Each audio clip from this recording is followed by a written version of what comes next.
الحمد لله الذي هدانا لهذا وما كنا لنهتدي لولا أن هدانا الله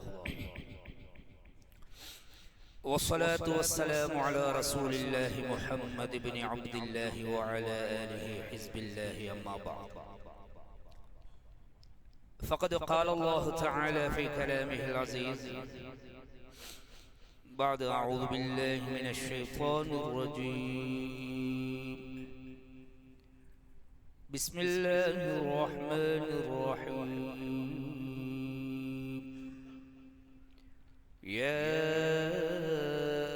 أيها الذين آمنوا اتقوا الله ولتنظر نفس ما قدمت لغد واتقوا الله إن الله خبير بما تعملون صدق الله العظيم நிறைவுடைய வாழ்வளித்து நெருநிலத்தை காக்கவல்ல மறையளித்த இறைவனுக்கே மாபெரும் புகழ் அனைத்தும் அவனையே போற்றுகின்றேன் புகழ்கின்றேன் அல்ஹம்துலில்லாஹ். சத்தியத்தின் தூதர் சன்மார்க்கத்தின் போதகர் சாந்தி மார்க்கம் ஏந்தி வந்த ஸல்லல்லாஹு அலைஹி வஸல்லம் அவர்கள் மீதிலும் சன்மார்க்கத்தின் சாம்ராஜ்யத்தை கட்டியெழுப்புவதற்காக வேண்டி தங்களின் உயிர்களை எல்லாம் கற்களாக பாவித்த அன்னவர்களுடைய உத்தம தோழர்களாகிய சஹாபாக்கள், அவர்களை துயர்ந்த தாபிஊன்கள், கியாமத்துடைய நாள் வரும் வரைக்கும் யாரெல்லாம் உத்தம நபி ஸல்லல்லாஹு அலைஹி வஸல்லம் அவர்கள் கொண்டு வந்த உன்னதமான தீனை அதன் உண்மையான வடிவிலே பின்பற்றி வாழ்வார்களோ அத்துணை நல்லவர்கள் மீதிலும் அல்லாஹ் சுப்ஹானஹு வ தஆலாவுடைய சாந்தியும் சமாதானமும் என்றென்றும் உண்டாவதாக. புனித ஜும்ஆவுடைய கடமையை நிறைவேற்றுவதற்காக வேண்டி தூய்மையான உள்ளங்களுடன் இஅ்திகாஃபுடைய நியத்துடன் குறித்த நேரத்திலே இறைவனின் இல்லத்திலே ஒன்று குழுமி இருக்கும் அல்லாஹ்வின் நல்லடியார்களே, அன்பார்ந்த இஸ்லாமிய வாலிப நெஞ்சங்களே, எம்மை படைத்து பரிபாலித்துக் கொண்டிருக்கும் எல்லாம் வல்ல ஏகநாயன் அல்லாஹ் சுப்ஹானஹு வ தஆலாவை அனுதினமும் பயந்து விசேடமாக நாம் தனிமையில் இருக்கின்ற சந்தர்ப்பங்களிலும் அல்லாஹ் சுப்ஹானஹு வ தஆலாவை அஞ்சி பயந்து பணிந்து தக்வாவை கடைபிடித்து நடந்து கொள்ளுமாறு முதற்க நடிகனுக்கும் அப்பால் உங்களுக்கும் அந்த தக்வாவை கொண்டு வன்மையாக வசியத்து செய்கிறேன். நசீஹத் என்னும் நல்லுபதேசம் கூறிக்கொள்கிறேன். அன்பார்ந்த இஸ்லாமிய சகோதரர்களே, ஹிஜ்ரி 1445 ஆண்டு தன்னுடைய இறுதி மூச்சுக்களை விட்டுக் கொண்டிருக்கின்ற சந்தர்ப்பத்திலே நாம் இருந்து கொண்டிருக்கிறோம். இந்த வருடம் முடிவதற்கு இஸ்லாமிய கணக்கின்படி இன்னும் ஒரே ஒரு ஜும்மா மாத்திரம் எஞ்சி இருக்கிறது. இந்த வருடம் முடிந்து விட்டது என்பதை பொறுத்தவரையில் எங்களுடைய வாழ்க்கை என்ற 60 அல்லது 70 பக்கங்கள் கொண்ட வாழ்க்கை புத்தகத்தின் ஒரு பக்கம் முடிய போகிறது. ஒரு பக்கத்தை புரட்ட போகிறோம். புரட்டப்பட்ட பக்கம் திரும்ப எந்த சந்தர்ப்பத்திலையும் வராது. இமாம் கத்தாதா ரலியல்லாஹு தஆலா அவர்கள் சொன்னார்கள், நாயகம் ஸல்லல்லாஹு அலைஹி வஸல்லம், ஒவ்வொரு நாள் பிறக்கும் பொழுதும் அந்த நாள் மனிதனோடு பேசிக்கொண்டு பிறக்கிறது.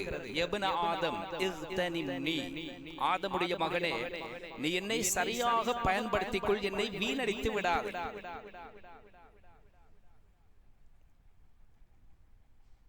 நான் ஒரு புதிய நாளாக இருக்கிறேன். இன்னி யௌமுன் ஜதீத், நான் ஒரு புதிய நாளாக இருக்கிறேன்.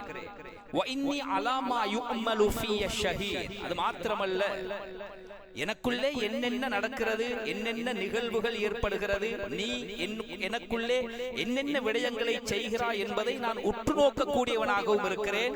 நிச்சயமாக சத்தியமாக அல்லாஹ்விடத்திலே சாட்சி சொல்பவனாகவும் இருப்பேன். ஒரு நாள் என்பது இரவும் பகலும் சேர்ந்தது. அந்த பகலுக்குள்ளே நீ என்ன செய்கிறாய் நான் நோட் பண்ணிக் கொண்டே இருக்கிறேன். அந்த இரவை எப்படி கழிக்கிறாய் நான் உற்று நோக்கிக் கொண்டே இருக்கிறேன். நிச்சயமாக சத்தியமாக என்னை எப்படி கழித்தாய், எப்படி முடித்தாய் என்பதை அல்லாஹ்வுடைய தர்பாரிலே உனக்கு சாதகமாக இருக்கலாம் அல்லது பாதகமாக இருக்கலாம், சாட்சி சொல்லக்கூடியவனாகவும் நான் இருக்கிறேன். இறுதியாக சொல்லுமா, சத்தியமாக சொல்லுகிறேன் ஆதமுடைய மகனே, கியாமத்து நாள் வந்தாலும் வருமே தவிர உனக்குள்ளே கிடைக்க பெற்றிருக்கின்ற இருக்கின்ற நான் முடிந்து விட்டேன் என்றால், தீர்ந்து விட்டேன் என்றால், சத்தியமாக நான் ஒரு நாளும் திரும்ப ஒரு தடவை உன்னிடத்திலே நானாக வரமாட்டேன். முடிந்தால் முடிந்ததுதான். முடிந்த ஒரு நாளை எத்தனை கோடி கொடுத்தாலும் இந்த உலகத்திலே எந்த கொம்பனாலும் வாங்க முடியாது. விட்ட மூச்சை வாங்க முடியாது, முடித்த வினாடியை வாங்க முடியாது. கண்ணியமான கணவான்களே, அன்பார்ந்த இஸ்லாமிய சகோதரர்களே, எனவே ஒவ்வொரு நாளும் சொல்லுமாம், என்னை வீணடித்து விடாதே, என்னை பாழாக்கி விடாதே, என்னை பயன்படுத்திக் கொள். இந்த வருடம் முடிகிறது என்றால் இந்த வருடத்திற்குள்ளே விதியாக்கப்பட்ட சகல கடமைகளும் இறுதி கடமையாம் ஹஜ்ஜோடு முடிகிறது. சுன்னத்தான, நஃபிலான, முக்கியமான கடமை நாளாந்தம் செய்ய வேண்டிய தொழுகைக்கு முடிவு கிடையாது. அது இறுதி மூச்சு வரைக்கும் இருக்கிறது.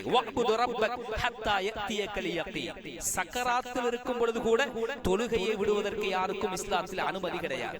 சக்கராத்தில் இருந்தாலும் ஹஜ்ரத் உமர் இப்னு கத்தாப் ரலியல்லாஹு தஆலா அன்ஹு கத்தியால் குத்தப்பட்டு குற்றுயிராக துடித்துக் கொண்டிருக்கிறார். சுபஹுடைய நேரத்திலே இமாம் ஜமாத் நடாத்திக் கொண்டிருக்கின்ற வேளையில் தொப்புளுக்கும் மர்மஸ்தானத்திற்கும் இடையிலே 6 தடவைகள் இருமுனை கொண்ட வாளினால் தாக்கப்படுகிறார். 12 ஓட்டைகள், தொப்புளுக்கும் மர்மஸ்தானத்திற்கும் இடையில் 12 ஓட்டைகள். 63 வயது மதிக்கத்தக்க அந்த பெரியவர் மகான் 6 குத்தும் வரைக்கும் தக்பீரை விடவில்லை. துடிதுடித்து கீழே விழுகிறார். மயக்கம் வந்து விட்டது. மயக்கம் ஏற்பட்டால் வுது முறிந்துவிடும். கண் விழித்து பார்க்கிறார்கள். எல்லோரும் மங்களாக தெரிகிறார். என்ன நடந்தது என்பதை சுதாகரித்துக் கொள்கிறார். யாரோ என்னை குத்திவிட்டான், யாராலோ நான் தாக்கப்பட்டிருக்கிறேன், குற்றுயிராக இருக்கிறேன். இமாம் ஜமாத்தை நடாத்திக் கொண்டிருந்த இமாமாக இருந்தேன், முசல்லாவிலே இருந்தேன். ஹஜ்ரத் ஸல்லல்லாஹு அலைஹி வஸல்லம் அவர்கள் தொழுகை நடாத்திய மிஹ்ராபிலே இருந்தேன். இப்பொழுது நான் தரையிலே கிடத்தப்பட்டிருக்கிறேன். என்னுடைய தலை என்னுடைய மகனுடைய தொடையிலே இருக்கிறது. முதலாவது என்ன கேட்டார்? என்னை குத்தியது யார் என்று கேட்டார்களா?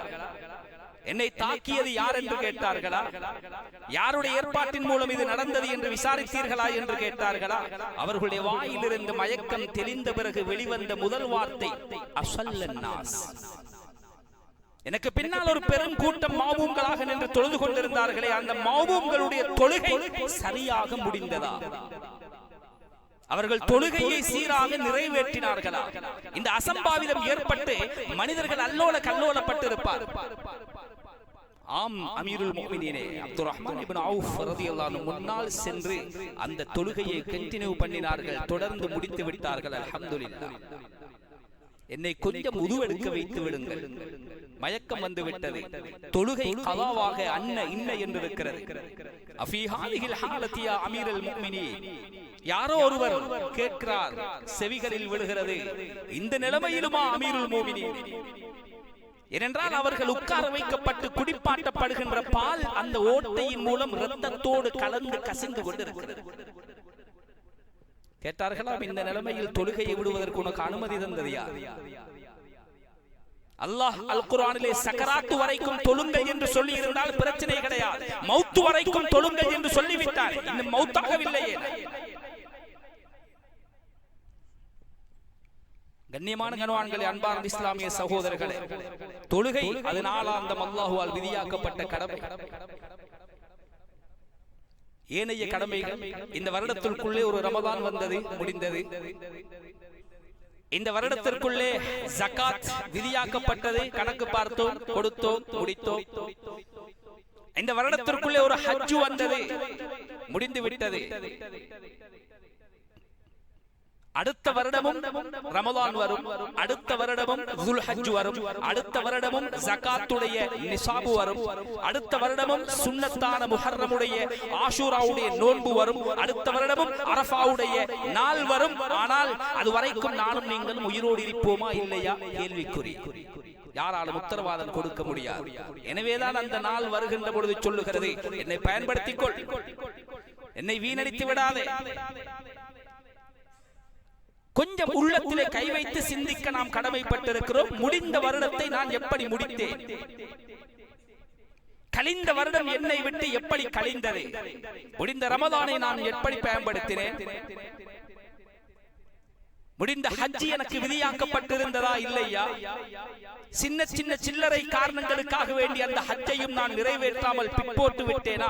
அல்லது அந்த ஹஜ்ஜை முடித்த பாக்கியசாலிகளில் ஒருவனாக நான் இருக்கிறேனா? ஜக்காத்தை சரியாக கொடுத்தேனா? எத்தனையோ சுன்னத்தான நோன்புகள் என்னை கடந்து சென்றன. தெம்பிலே உடம்பிலே ஆஃபியத்தை, ஆரோக்கியத்தை, தெம்பை அல்லாஹ் தந்திருக்கிறார். அந்த நோன்பை நான் பிடித்தேனா இல்லையா? முடியுமான அளவு நன்மைகளால் இந்த வருடத்தை கொள்ளையடித்தவர்கள் அல்லாஹ்வுக்கு நன்றி செலுத்த கடமைப்பட்டிருக்கிறோம். அல்ஹம்துலில்லாஹ். அவன் நாடியவர்களுக்கு தான் அதை செய்யலாம். அவருடைய அருள் பார்வை பட்டவனுக்கு தான் அதை செய்யலாம். ஒரு மனிதன் தொழுகை தவறி போகிறது என்று வைத்துக் கொள்ளும். ஒரு மனிதனுடைய ஒரு ஜமாஅத்துடைய தொழுகை தப்பி போய் விடுகிறது என்று வைத்துக் கொண்டால் அவர் சொல்லக்கூடாதா, இன்று எனக்கு தொழுகை தவறிவிட்டது அல்லது தப்பிவிட்டது? அவர் சொல்ல வேண்டுமா, இன்று அல்லாஹ் அவனோடு பேசுவதற்கு எனக்கு அனுமதி தரவில்லை, நான் செய்த ஏதோ ஒரு பாவத்தை அல்லாஹ் விரும்பவில்லை போலும். கண்ணியமான கனவான்களே, அன்பார்ந்த இஸ்லாமிய சகோதரர்களே, யாரெல்லாம் வீணாக கழித்தோமோ, அதிலே குறை செய்தோமோ, ஒட்டுமொத்தமாக அத்துணை பேரும் தௌபா செய்ய கடமைப்பட்டிருக்கிறோம். ஆக நாம் இருக்கிற இந்த சந்தர்ப்பம் முழு உலகத்திலிருந்தும் பாவச் சுமைகளோடு புனிதமான காபத்துல்லாஹ்வை நோக்கி படையெடுத்தவர்கள் எல்லாம் அன்று பிறந்த பாலகர்கள் போல் மாறி அவரவர்களுடைய நாடுகளுக்கு திரும்பிக் கொண்டிருக்கின்ற ஒரு அற்புதமான சந்தர்ப்பம். கண்ணியமான கனவான்களே, அன்பார்ந்த இஸ்லாமிய சகோதரர்களே, ஹஜ்ஜுடைய கடமை இஸ்லாத்தில் 5வது கடமை. அது ஏன் 5வது இடத்தை வகிக்கிறது என்றால், அது விதியாக்கப்பட்டதும் இறுதி கட்டத்திலேதான். ஹஜ்ரத் ரசூலுல்லாஹி ஸல்லல்லாஹு அலைஹி வஸல்லம் அவர்களுடைய 10 வருட நுபுவத்துடைய வாழ்க்கையில் 9வது வருடம் தான் ஹஜ் விதியாக்கப்பட்டது. அந்த ஹஜ்ஜை ஹஜ்ரத் ரசூலுல்லாஹி ஸல்லல்லாஹு அலைஹி வஸல்லம் வாழ்க்கையில் முதலும் இறுதியுமாக ஒரே ஒரு தடவை தான் செய்தார். அந்த ஹஜ்ஜுக்காக மக்களை அறைகூவி அழைக்கின்ற பொழுதும் ஹஜ்ரத் ஸல்லல்லாஹு அலைஹி வஸல்லம் ஹுது அன்னி மனாசிகக்கும் ஃபஇன்னி லஅல்லி லா அல்காக்கும் பஅத ஆமி ஹாதா அவ் கமா قال அலைஹி ஸலாத்து வஸலாம். நான் ஹஜ் செய்ய போகிறேன், என்னோடு இவ்வளவு காலம் சேர்ந்து தொழுதீர்கள், எப்படி தொழ வேண்டும் என்று படித்து விட்டீர்கள். என்னோடு சேர்ந்து ஜகாத்து கொடுத்தீர்கள், எப்படி கொடுக்க வேண்டும், எவ்வளவு கொடுக்க வேண்டும், யாருக்கு கொடுக்க வேண்டும் தெரிந்து வைத்து விட்டீர்கள். என்னோடு நோன்பு 10 வருடங்கள் பிடித்திருக்கிறீர்கள், எப்படி பிடிக்க வேண்டும், எப்படி திறக்க வேண்டும், நோன்புலே எப்படி நடந்து கொள்ள வேண்டும், எதை செய்யலாம், எதை செய்யக்கூடாது, எல்லாவற்றையும் தெரிந்து வைத்திருக்கிறீர்கள். இன்னும் ஒரே ஒரு கடமை பாக்கி இருக்கிறது, மீதம் இருக்கிறது, ஹஜ்ஜுடைய கடமை.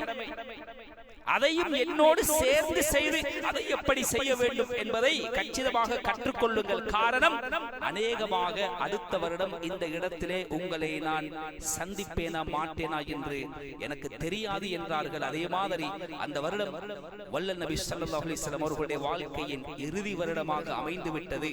அந்த ஹஜ்ஜை செய்தார். கண்ணியமான கனவான்களே, அன்பார்ந்த இஸ்லாமிய சகோதரர்களே, உண்மையிலேயே ஹஜ்ஜி என்ற அந்த வணக்கம் இருக்கிறதே, ஒரு மனிதனுடைய உடம்புக்குள்ளே இருக்கின்ற மைய புள்ளியாம் ஹார்ட், கல்ப், இருதயம் என்று சொல்லுகிறோம்.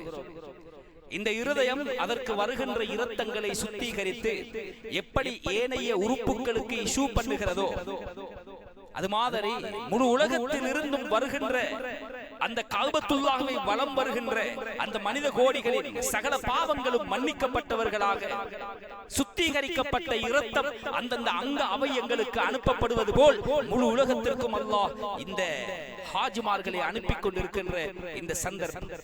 எப்பொழுது இருதயம் நின்று விடுகிறதோ அப்பொழுது ரூஹ் பிரிந்துவிடும், உடல் ஸ்தம்பித்து போய்விடும். இருக்கின்ற கண்ணால் பார்க்க முடியாது, இருக்கின்ற நாவால் பேச முடியாதோ, இருக்கின்ற கால்களினால் நடக்க முடியாதோ, எப்பொழுது கஅபத்துல்லாஹ் வலம் வருகின்ற அந்த அமல் நின்று விடுகிறதோ இந்த உலகம் ஸ்தம்பித்து போய்விடும். கியாமத்துடைய அடையாளங்களில் மிகப்பெரிய அடையாளங்களில் ஒன்று அந்த புனிதமான கஅபத்துல்லாஹ் இடித்து தரைமட்டமாக்கப்படும். அது நடந்துவிட்டால் உலக அழிவு வந்துவிடும். ஸல்லல்லாஹு அலைஹி வஸல்லம் அவர்கள் சொன்னார், தஅஜ்ஜலு இலல் ஹஜ் ஃபஇன்னஹு லா யத்ரி மா யஅரிதுலா. ஹஜ் கடமையாக்கப்பட்டால் கால தாமதம் செய்யாதீர்கள், எவ்வளவு முடியுமோ அவ்வளவு சீக்கிரம் அந்த ஹஜ்ஜை முடித்துக் கொள்ளுங்கள். காரணம், லா யத்ரி மா யஅரிது லா. அந்த ஹஜ்ஜை அடுத்த வருடம் வரும் வரைக்கும் காத்திருந்து அந்த அரஃபாவுடைய நாளில் அந்த ஹஜ்ஜுக்கு போவதற்குள்ளே என்னென்ன மாற்றங்கள் என்னென்ன குறுக்கீடுகள் ஏற்படும் என்பதை யார் அறிவார்? இந்த ஹஜ் ஏனைய கடமைகளை விட வித்தியாசமான ஒரு கடமை. ரமதானில் நோன்பு எங்கும் பிடிக்கலாம். ஜக்காத்து சம்பாதிக்கின்ற இடத்தில் இருக்கின்ற யார் ஏழையாக இருந்தாலும் அவர்களுக்கு கொடுக்கலாம். தொழுகை எந்த இடத்தில் வேண்டுமானாலும் தொழுது கொள்ளலாம். முழு பூமியையும் அல்லாஹ் எனக்கு மஸ்ஜிதாக்க தந்திருக்கிறான். எந்த இடத்தில் விருப்பமோ அந்த இடத்தில் சுஜூது செய்து கொள்ளலாம், பிரச்சனை கிடையாது. ஆனால் ஹஜ் குறிப்பிட்ட ஒரு இடத்திலே நிறைவேற்றப்பட வேண்டும், குறிப்பிட்ட ஒரு சில தினங்களிலே நிறைவேற்றப்பட வேண்டும். ஒரு தடவை தவறிவிட்டது என்றால் அடுத்த தடவை செய்ய ஒரு வருடம் காத்திருக்க வேண்டும். அந்த ஒரு வருடத்திற்குள்ளே என்னென்ன நடக்கும் என்பதை யாரை? ஹஜ்ஜி கடமையாகி விட்டதா? கையிலே பணம் இருக்கிறதா? உடம்பிலே தெம்பு இருக்கிறதா? ஆஃபியத் இருக்கிறதா? ஆரோக்கியம் இருக்கிறதா? கால தாமதம் வேண்டாம், அவசரமாக செய்து விடுங்கள். காரணம் சொன்னார்கள் ஸல்லல்லாஹு அலைஹி வஸல்லம், யாராவது கையிலே பணம் இருந்து உடம்பிலே தெம்பிருந்து அந்த ஹஜ்ஜை துனியாவுடைய சில சில்லறை காரணங்களுக்காக வேண்டி பிறகு செய்வோம் என்று பிற்போட்டு இருக்கின்ற சந்தர்ப்பத்திலே அவருக்கு மரணம் வந்து விட்டால் அவன் ஒரு யஹூதியாக நஸரானியாக செத்து தொலையட்டும் என்றார். மாத்த யஹூதியன் ஒரு நஸரானி. ஸல்லல்லாஹு அலைஹி வஸல்லம் ஒரு காஃபிராக, ஒரு முனாஃபிக்காக, ஒரு முஷ்ரிக்காக சாகட்டும் என்று சொல்லாமல் ஏன் யஹூதியாக நஸரானியாக சாகட்டும் என்று சொன்னார்கள் தெரியுமா? இந்த யஹூதி நஸரானிகள் ஹஜ்ஜுடைய கதாநாயகர் ஹஜ்ரத் இப்ராஹிம் அலைஹிஸ்ஸலாம். எல்லோரும் அறிந்த உண்மை. இப்ராஹிம் அலைஹிஸ்ஸலாம் அவர்களுடைய மதிப்பு மரியாதை யஹூதிகளிடத்திலும் இருக்கிறது, நஸரானிகளிடத்திலும் இருக்கிறது. யஹூதிகள் சொல்லுவார்கள் இப்ராஹிம் அலைஹிஸ்ஸலாம் எங்களுடைய ஆள், நஸரானிகள் சொல்லுவார்கள் இல்ல அவர்கள் எங்களுடைய நபி. குர்ஆன்ல அல்லாஹ் இந்த ரெண்டு பேருக்கும் பதில் சொல்லுகிறார். மகான இப்ராஹிம் யஹூதியன் வல நஸ்ரானி. நீங்க சொல்ற மாதிரி இப்ராஹிம் அலைஹிஸ்ஸலாம் ஒரு யஹூதியாகவோ ஒரு நஸரானியாகவோ இருக்கவில்லை என்றால் அவர்கள் சொன்னார்கள், யஹூதிகள் சொன்னார்கள் அவர்கள் யஹூதியத்தை சார்ந்தவர்கள், கிறிஸ்துவர்கள் சொன்னார்கள் அவர்கள் கிறிஸ்துவத்தை சார்ந்தவர்கள். வலாக்கின் கான ஹனீஃபன் முஸ்லிம், அவர் ஒரு முஸ்லிமாகத்தான் இருந்தார் என்று குர்ஆன் சொல்லுகிறது. இப்ராஹிம் அலைஹிஸ்ஸலாம் அவர்களுடைய குடும்பத்தின் மீது மதிப்பு யஹூதிகளுக்கும் இருக்கிறது, நஸரானிகளுக்கும் இருக்கிறது. எனவே முஸ்லிம்களாக எங்களுக்கும் இருக்கிறது. இருந்தாலும் கூட அந்த யஹூதிகளும் நஸரானிகளும் மக்காவுக்கு போக முடியாது, போக மாட்டார். ஆனால் உள்ளத்தில் மதிப்பு இருக்கிறது. இப்ராஹிம் அலைஹிஸ்ஸலாம் அவர்களுக்கு ஒரு இடம் இருக்கிறது. இருந்தாலும் அவர்களால் மக்காவுக்கு போக முடியாத நிலையில் அவர்களை செத்தொழிவது மாதிரி நீங்களும் உங்களுக்கும் மக்காவின் மீது இருக்கின்ற மதிப்பு இருந்து என்ன பயன்? என் வீட்டு மலசல கூடத்தை கட்ட வேண்டும் என்பதற்காக ஒரு மனிதன் ஹஜ்ஜை பிற்போடுகிறான் என்றால் அவரை பொறுத்தவரைக்கும் அல்லாஹுடைய கஅபத்துல்லாஹ்வை விட அவர் வீட்டு கக்கூசுக்கு முக்கியத்துவம் கொடுத்திருக்கிறார் என்பதுதான். அந்த வார்த்தையை சொன்னதற்கு என்னை மன்னிக்க வேண்டும். சில விடயங்களை சொல்லும் விதத்தில் சொன்னால் தான், அல்லது என்னுடைய மகளுடைய திருமணத்தை கோலாகலமாக முடித்துவிட்டு பிறகு பார்ப்போம் என்றிருந்தார். மரணம் வந்து விட்டது. அவருடைய மனக்குமுறலை அவரால் வெளிப்படுத்த முடியாது. மலக்குல் மௌத்தை கண்டவுடனே முடிவு எப்படி வருமோ என்ற அந்த பயங்கர திண்டாட்டம் பம்பரம் மாதிரி வேலை செய்யும். நான் செய்த இந்த அமல் எனக்கு கை கொடுக்குமா? நான் செய்த இந்த அமல் எனக்கு கை கொடுக்குமா? நான் செய்த இந்த தவறு என் கலிமாவை தவற வைக்குமா? என்னுடைய முடிவை தீயதாக்குமா? நவுதுபில்லாஹ். அந்த நேரத்தில் அந்த ஹஜ் கடமையாக்கப்பட்டு அந்த ஹஜ்ஜை செய்யாமல் இந்த மலக்குல் மௌத்தை நான் ஃபேஸ் பண்ண போகிறேனே என்ற சிந்தனை வந்துவிட்டால் அல்லாஹ் பாதுகாக்கவே. இன்னும் சில பேர் இருப்பார், ஒரு 20 வருஷத்துக்கு முன்னால ஹஜ்ஜுக்குரிய மொத்த பணம் 1.5 லட்சம் ரூபாய். அது பெரிய பணம் அல்ல, எத்தனையோ லட்சங்கள் இருந்தது. செய்ய நினைத்திருந்தால் செய்திருக்கலாம், செய்யவில்லை. ஆனால் இன்று 25 லட்சத்துக்கு போய்விட்டது என்றால் இவரை பொறுத்த வரைக்கும் அந்த ஹஜ் கலா. கிடைத்த சந்தர்ப்பத்தை அவர் செய்யவில்லை, பயன்படுத்தவில்லை. அல்லாஹ்வுடைய தர்பாருக்கு முன்னால் நிறுத்தி வைத்து விசாரிக்கப்பட்டார். இஸ்லாத்தின் தூண்கள் 5, அந்த 5 தூண்களையும் சரியாக வசதி படைத்தவர், வாய்ப்பிருந்தவர், கட்டினால் தான் இஸ்லாத்தின் கோட்டை அங்க சம்பூர்ணமாகும். ஒரு தூண் கட்டப்படாமலே இருந்து விட்டால் அது அங்க சம்பூர்ணம் பெறாது. நான் ஏன் இதை இப்பொழுது சொல்லுகிறேன் என்றால், நீங்கள் வார வருடம் ஹஜ்ஜிக்கு போவதாக இருந்தால் இப்பொழுதே தயாராக. ஒரு காலம் இருந்தது, நினைத்தால் கடவுச்சீட்டு பாஸ்போர்ட்டை ஒப்படைத்து நாளைக்கு வேண்டுமானாலும் கொடுத்து நாளை மறுதினம் ஏறலாம். ஆனால் இப்பொழுது அப்படி செய்ய முடியாது. கண்ணியமான கணவான்களே, அன்பார்ந்த இஸ்லாமிய சகோதரர்களே, ஹஜ்ரத் ஸல்லல்லாஹு அலைஹி வஸல்லம் சொன்னார்கள், இஹ்ராம் கட்டிக்கொண்டு நாம் ஓதுகின்ற தல்பியா இருக்கிறதே, என்ன ஓதுவோம்? லப்பைக் அல்லாஹும்ம லப்பைக். இது உலக மாமன்னன் இருலோக தலைவர் அல்லாஹ் சுப்ஹானஹு வ தஆலாவால் உருவாக்கப்பட்ட மாநாடு. உலகத்தில் எந்த ஒரு அரசியல்வாதியாலும் உருவாக்க முடியாத மாநாடு என்பதற்கு மிக தெளிவான ஆதாரம், உலகத்திலே 195க்கும் மேற்பட்ட மொழிகள் பேசக்கூடியவர்கள் வந்தாலும் கூட அத்துணை பேருடைய வாயிலிருந்து வெளிப்படுகின்ற சங்கநாதம் லப்பைக் அல்லாஹும்ம லப்பைக்காகத்தான் இருக்கு. ஒரே பாசையில் ஒன்று சேருகிறார், ஒரே திசையில் ஒன்று சேருகிறார். எல்லோரும் கஅபத்துல்லாஹ்வுக்கு தான் போக வேண்டும். இஹ்ராம் அணிந்தால் கஅபத்துல்லாஹ்வை தவிர வேறு எங்கும் போக முடியாது. உலகத்திலே கஅபத்துல்லாஹ்வை தவிர வேற எதையும் வலம் வர முடியாது. உலகத்திலே வலம் வருகின்ற ஒரு இடம் இருக்குமாக இருந்தால் அது கஅபா மாத்திரம். இஹ்ராம் அணிந்து செல்லுகின்ற ஒரு இடம் இருந்தால் அது கஅபா மாத்திரம்தான். ரசூலுல்லாஹி ஸல்லல்லாஹு அலைஹி வஸல்லம் அவர்களுடைய ஜியாரத்தை கூட வலம் வர முடியாது, கூடாது. கஅபத்துல்லாஹ் உலகத்திலே எல்லோராலும் ஒரே ஆடை, இஹ்ராம் ஆடை, தேய்க்காத ஆடை, உள்ளாடை இல்லாத ஆடை. எவ்வளவு சோதனை! ஆண்களும் பெண்களும் இரண்டரை கலந்து உலகத்தில் இல்லாத பேரழகிகள் எல்லாம் அங்க போனால் பார்க்கலாம். என்ன நடிகைகள், என்ன உலக அழகிகள்! இஸ்லாம் கொடுத்திருக்கின்ற ஜீனத், இஸ்லாமிய பெண்களுக்கு அல்லாஹ் கொடுத்திருக்கின்ற செழிப்பும் வனப்பும், அவர்களோடு ஒட்டிக்கொண்டு தோளோடு தோள் சேர்ந்து உடலோடு உடல் முட்டிக்கொண்டு போனால் உள்ளாடை கூட அணியாமல் போக வேண்டும். உனக்கு எந்த உணர்ச்சியும் வரக்கூடாது. வருமா? அந்த கஅபத்துல்லாஹ்வை பார்த்து வருமா? எவ்வளவு பெரிய சோதனை! கண்ணியமான கணவான்களே, அன்பார்ந்த இஸ்லாமிய சகோதரர்களே, என்ன சொல்ல வருகிறேன் என்றால், இந்த லப்பைக் என்று சொல்லுகிறோமே, அரபு கிராமர் படிக்க அந்த லப்பைக்கை சும்மா சொல்ல முடியாது.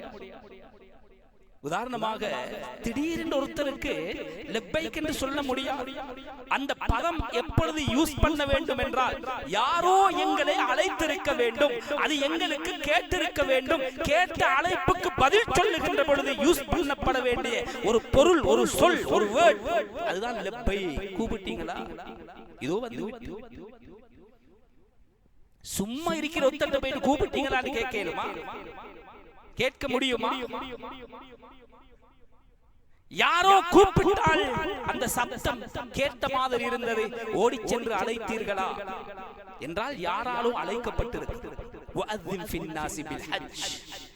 அழைத்தது இப்ராஹிம் அலைஹிஸ்ஸலாம், உத்தரவு போட்டது அல்லாஹ் சுப்ஹானஹு வ தஆலா. அந்த அழைப்பு வருகின்ற பொழுது நாம் எல்லோரும் இருந்த இடம் ஆலமுல் அர்வாஹ். அந்த அழைப்பு எங்கள் செவிகளை தொட்டது. அப்துல்லாஹ் இப்னு அப்பாஸ் ரலியல்லாஹு அன்ஹு சொல்றார்கள், அந்த அழைப்புக்கு லப்பைக் சொன்னீர்களா, நிச்சயமாக இஹ்ராம் அணிந்த அந்த கஅபாவை வலம் வருவீர்கள். ஒரு தடவை லப்பைக் சொன்னால் ஒரு தடவை, பல தடவை லப்பைக் சொன்னால் பல தடவை. என்றால் அங்கு போகக்கூடியவர்கள் நாமாக விரும்பி போகல்ல, அல்லாஹ் விரும்பி எங்களை அழைத்திருக்கிறார். ஜனாதிபதி மாளிகையில் இஃப்தார் ஏற்பாடு செய்யப்பட்டிருக்கிறது என்றால் பாதையில் போகிற வருகிற எல்லோருக்கும் அங்கு போக முடியாது. அவருக்கு முன் அறிவித்தலும் அழைப்பும் வந்திருக்க வேண்டும். அவருடைய ஐடென்டிட்டி நம்பர், அவருடைய வாகன நம்பர், அவருடைய முழு டீடைல்ஸும் அங்கு போகும். ஜனாதிபதியின் விருந்தாளியாக போகின்றவர்களுக்கு இவ்வளவு பெரிய ஏற்பாடு என்றால், துயூஃபுர் ரஹ்மான், இந்த உலகத்தின் அதிபதி அல்லாஹ் சுப்ஹானஹு வ தஆலா அவருடைய விருந்தாளியாக போவதென்றால் சும்மா போகலாமா? கஅபத்துல்லாஹ்வுக்கு போன மாத்திரத்தில் எல்லோருடைய உள்ளத்திலும் தோன்றுகிற ஒரு சந்தேகம், என்ன அல்லாஹ் இங்கே ஏன் கொண்டு வந்தார்? சத்தியமாக இந்த இடத்திற்கு வருவதற்கு எனக்கு எந்த தகுதியும் கிடையாது. நான் செய்த எந்த அமலை அல்லாஹ் அங்கீகரித்திருக்கிறார், அல்லது என்னுடைய உம்மா வாப்பா செய்த எந்த செயலை அல்லாஹ் அங்கீகரித்து என்னை இங்கு கொண்டு வந்தான் என்ற அந்த பிரமிப்பு தான் எல்லோருடைய உள்ளத்திலும் ஆட்டும்.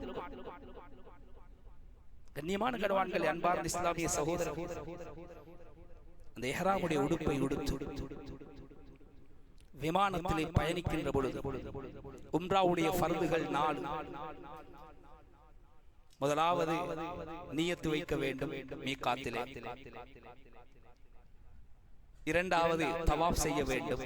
மூன்றாவது தொங்கோட்டம் சஃபா மர்வாவுக்கு இடையிலே 7 தடவை ஓட வேண்டும். 4வது முடிகளை அப்படியே மொட்டை அடிக்க வேண்டும். இஹ்ராம் உடுத்ததற்கு பின்னால் விளக்கப்படுகின்ற சில காரியங்கள் இருக்கின்றன. இஹ்ராம் என்றாலே ஏனைய நேரத்திலே தற்காலிகமாக இருந்த சில விடயங்கள் ஹராமாக்கப்படும். சில நேரம் ஏனைய காலத்திலே சுன்னத்தான அமல்கள் கூட இஹ்ராமுடைய ஆடை அணிந்து விட்டால் ஹராமாகிவிடும். அத்தர் பூசுவது சுன்னத், இஹ்ராம் அணிந்தால் ஹராம். நகம் வெட்டுவது சுன்னத், இஹ்ராம் அணிந்தால் ஹராம். சில பேர் வருவார்கள், ஹஸ்ரத் இஹ்ராமோடு இருக்கிறேன், கொஞ்சம் தூக்கம் போய்விட்டது, கண்ணை அருந்து விட்டேன், கண் விழித்து பார்த்தால் கொஞ்சம் தாடி சொரிந்து விட்டேன், யோசனை இல்லாமல் சொரிந்து விட்டேன், கொஞ்சம் ஓவராகவே சொரிந்து விட்டேன், கீழே பார்த்தால் இஹ்ராமிலே ஒரு சிறிய ஒரு முடி கலந்திருக்கிறது, என்ன பண்ண, என்ன குற்றப்பரிகாரம்? உடம்பில் இருக்கின்ற ஒரு முடியை கூட கலட்டக்கூடாது. எப்படி ஓட? யார் போட்ட சட்டம்? உலகத்தில் எவ்வளவு பெரிய ஆளாக இருந்தாலும் சரி, ஒரு துண்டு நகத்தை வெட்ட முடியாது. அட, வெட்டுகின்ற நகத்தினால யாருக்கு என்ன நஷ்டம்? வெட்டி எறிகின்ற நகத்தினால யாருக்கு என்ன லாபம்? உன் உடம்பிலே ஒரு விரல் நுனியிலே தொங்கிக் கொண்டிருக்கின்ற ஒரு துண்டு நகத்துக்கு கூட உனக்கு சொந்தம் கொண்டாட முடியாது. உன் உடம்பிலே முளைத்திருக்கின்ற ஒரு முடியை கூட என் அனுமதி இல்லாமல் உன்னால் கலட்ட முடியாது என்றால் அந்த முடிக்கு சொந்தக்காரன் நான், அந்த நகத்துக்கு சொந்தக்காரன் நான். என்னுடைய விருந்தாளியாக வரணுமா? இதை நீ ஏற்றுக்கொள்ள வேண்டும். இதுக்கு பேர் தானே தக்குவா. அந்த ஒரு முடி கலந்ததற்கு நடுங்குகின்ற நடுக்கம் இருக்கிறதே, இதைத்தானே அல்லாஹ் எதிர்பார்க்கிறார். யாரு பார்க்கிறார்? கலந்த முடியை தூக்கி வீசிவிட்டவருக்கு இருந்திருக்கலாமே, அல்லாஹ்வுடைய பொருத்தம் கிட்டாமல் போய்விடுமோ என்ற பயம். முடித்ததற்கு பின்னால் 4வது ஃபர்து சொன்னேனே, முடியை எல்லா பக்கத்தாலும் மொட்டை அடிக்க வேண்டும். இது என்னடா கூத்து? என்ன ஹஸ்ரத், ஒரு முடி கலரக்கூடாது என்று நீங்கள் தான் சொன்னீர்கள், இப்பொழுது எல்லா முடியையும் வெட்ட வேண்டும் என்று சொல்லுகிறீர்கள் என்றால் அது நான் சொல்லவில்லை அப்பா, அல்லாஹ்வுடைய சட்டம். உட்காரு என்றால் உட்காரு, எலும்புண்டா எலும்பு. அடிமைத்துவத்தை நிரூபிக்கின்ற முக்கியமான கடமை ஹஜ்ஜுடைய கடமை. வாழ்க்கையில் முதலாவது கஅபத்துல்லாஹ்வை கண்ணெடுத்து நேரடியாக பார்க்கின்ற நேரம் நீ எதை கேட்டாலும் அல்லாஹ் கபூலாக்குவார். அந்த இடத்தில் இருக்கின்ற மகாபாவி யார் என்றால், இந்த இடத்தில் அல்லாஹ் என்னுடைய துஆவை ஏற்பானா மாட்டானா என்று சந்தேகப்படுபவனே என்று ஹஸனுல் பஸரி ரஹ்மத்துல்லாஹி அலைஹி சொல்லுகிறார். அம்ர் இப்னு ஆஸ் ரலியல்லாஹு அன்ஹு இஸ்லாத்தை தழுவுகின்ற பொழுது, யா ரசூலல்லாஹ் கையை நீட்டுங்க, பையத் செய்யவே, நான் இஸ்லாத்தை தழுவவே. ஸல்லல்லாஹு அலைஹி வஸல்லம் சந்தோஷமாக தன் முபாரக்கான கரத்தை நீட்டி அவர்கள் தன் கரத்தை பின்னால் எடுத்துக்கொண்டார். என்னப்பா, நீதானே கேட்டாய், நீயே பின்வாங்குகிறாய், இஸ்லாத்தை தழுவினால் என்னுடைய பாவம் மன்னிக்கப்படுமா மாட்டாரா? உத்தரவாதம் வேண்டும். உனக்கு தெரியாதா இந்த செய்தியும்? உலகத்திலே இஸ்லாத்திலே 3 விஷயங்கள் இருக்கின்றன. அந்த 3 அமல்களும் அதற்கு முன்னால் நிகழ்ந்த சகல பாவத்தையும் மன்னிக்கும். அதில் ஒன்று இஸ்லாம். குஃப்ர்ல செஞ்ச எல்லா பாவத்தையும் அந்த ஒரு கலிமாவுடைய பரக்கத்தால் அல்லாஹ் இல்லாம ஆக்கி விடுவார். இரண்டாவது ஹிஜ்ரத், அதற்கு முன்னால் செய்த சகல பாவத்தையும் போக்கிவிடும். மூணாவது ஹஜ்.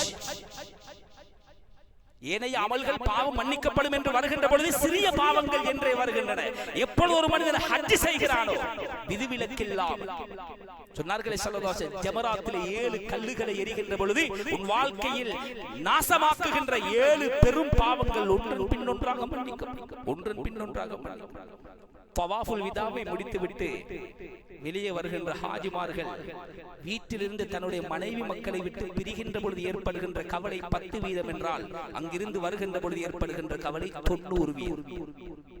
அழுவார் அழுவார், எங்கே எங்கே அழுவார், திரும்ப திரும்ப பார்த்து பார்த்து திரும்ப திரும்ப பார்த்து பார்த்து இனி கிடைக்குமா கிடைக்காதா என்ற கண்ணீரோடு ஹரம் ஷரீஃபில் இருந்து முதலாவது இடது காலை எடுத்து வெளியே வைக்கின்ற பொழுது சொன்னார்கள் ஸல்லல்லாஹு அலைஹி வஸல்லம், ஒரு மலக்கு வந்து உன்னுடைய தோல் புஜங்களில் தங்களுடைய இறக்கைகளை வைத்து, மனிதா, ஹரமுடைய வாசலில் இருந்து ஹஜ்ஜை முடித்து வெளியே காலெடுத்து வைக்கின்ற உனக்கும் இதே நிமிடத்திலே தாயுடைய வயிற்றுக்குள் இருந்து வெளியே தலை நீட்டுகின்ற குழந்தைக்கும் எந்த வித்தியாசமும் கிடையாது. எப்படி அந்த பச்சிலம் பிள்ளை பாவம் அறியாமல் பரிசுத்தமாக பிறக்கிறதோ அதே மாதிரி எல்லா பாவம் மன்னிக்கப்பட்ட நிலைமையிலே நீ நாடு திரும்பி செல்லுகிறாய். இதற்கு பின்னால் பாவங்களால் நிரப்பாமல் உன் பட்டோலையை பாதுகாத்துக் கொள் என்று சொல்லி அனுப்புகிறார். ஹாஜி ஹஜ்ஜை முடித்து வீட்டுக்குள்ளே காலெடுத்து வைக்க முன்னால் அவர்களிடத்திலே சலாம் கொடுத்து துஆ கேட்க சொல்லுங்கள் என்று ஹதீஸிலே வருகிறது. கண்ணியமான கனவான்களே, அன்பார்ந்த இஸ்லாமிய சகோதரர்களே, அந்த கஅபாவை பார்த்து கண் கலங்கி கேட்கின்ற துஆக்கள், ஹஜருல் அஸ்வதுக்கு நேராக நெஞ்சை நிமிர்த்தி பிஸ்மில்லாஹி அல்லாஹு அக்பர் என்று சொல்லுகின்ற பொழுது மீசானுடைய தராசிக்கு முன்னால் அந்த ஹஜருல் அஸ்வதை கொண்டு வந்து அல்லாஹ் நிறுத்தி வைத்திருப்பான்.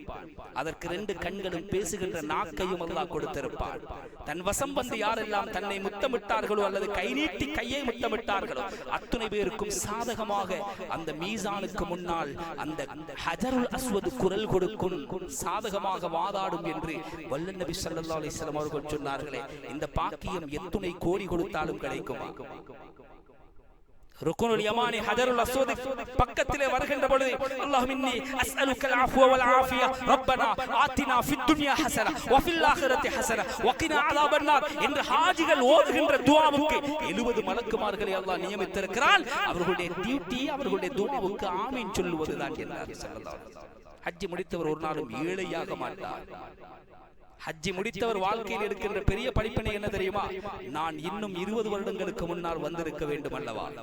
இந்த ஹஜ் என்னுடைய வாழ்க்கையின் முதல் ஹஜ் அல்ல, என்னுடைய வாழ்க்கையில் ஒரு 15வது 20வது ஹஜ்ஜாக இருக்க வேண்டும் அல்லவா என்று கை சேதப்படாமல் யாரும் அங்கிருந்து திரும்புவது கிடையாது.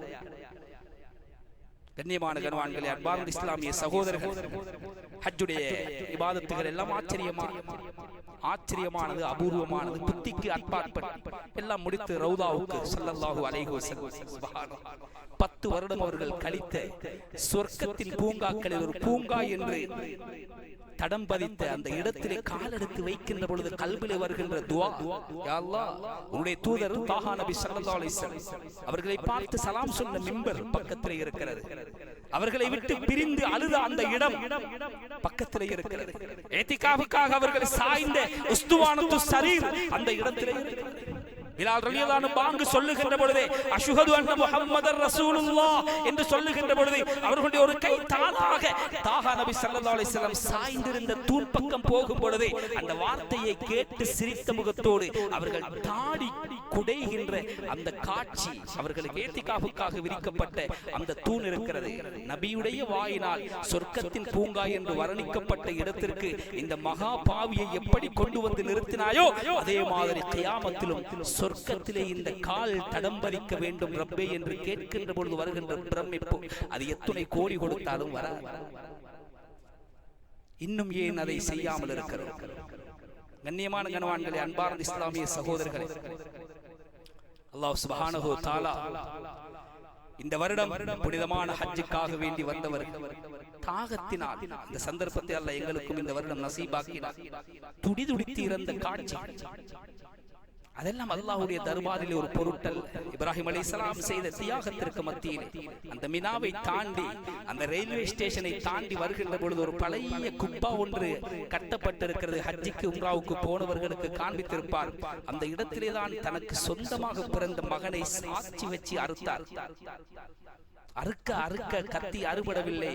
வாப்பட்ட சொன்னார்கள், யா அபி இத்வான் அலா உனுகி, அறுத்து அறுபடவில்லை என்றால் குத்துங்கள் என்றார். குத்தி அல்லாஹ்வுடைய கட்டளையை நிறைவேற்றி இந்த தியாகத்தை ஈடு செய்ய முடியும். அது மட்டும் அமுலாகி இருந்தால் எங்களுடைய மூத்த மகனை எங்கள் கையினால் அறுக்கின்ற அந்த நிலைக்கு நாம் முகம் கொடுக்க எங்களால் தாங்கத்தான் முடியாது கண்ணியமானவர். வாழ்க்கையில் ஒரு தடவை ஹஜ்ஜி செய்து பாருங்கள். அதற்கு பின்னால் அந்த வாழ்க்கை ஸல்லல்லாஹு அலைஹி வஸல்லம் சத்தியம் பண்ணி சொன்னார்களே, ஒரு ஹாஜி ஒரு நாளும் ஏழையாக மாட்டார். இந்த உலகத்திலும் அல்லாஹ் அவர்களை விட மாட்டார், மௌத்துக்கு பின்னாலும் அவர்களை விட மாட்டார். எனவே மௌத்து எப்பொழுது வரும், எப்படி வரும் என்று யாருக்கும் சொல்ல முடியாது. இந்த வருடத்தை எங்களுடைய வாழ்க்கையில் ஒரு பக்கமாக புரட்ட போகிறோம். கண்ணியமானவர்களே, முஹர்ரத்தை நான் வரவேற்றுக் கொண்டிருக்கிறோம். அந்த முஹர்ரத்தின் ஆஷூராவுடைய சுன்னத்தான நோன்பிலிருந்து எந்த ஒரு நாளையும், எந்த ஒரு இரவையும், எந்த ஒரு பகலையும் வீணாக கழித்து விடாமல் எங்களை கடந்து செல்கின்ற நல்ல சந்தர்ப்பங்களை நாம் மிக கவனமாக அதை கடைபிடித்து அல்லாஹ்வுடைய பொருத்தத்தை அடைந்து கொள்ளக்கூடிய கூட்டத்திலே நாம் அனைவரும் சேருவதற்கு அல்லாஹ் நம் அனைவருக்கும் அருள் புரிவானாக. வ ஆகிரு தஅவானா அல்ஹம்துலில்லாஹ்.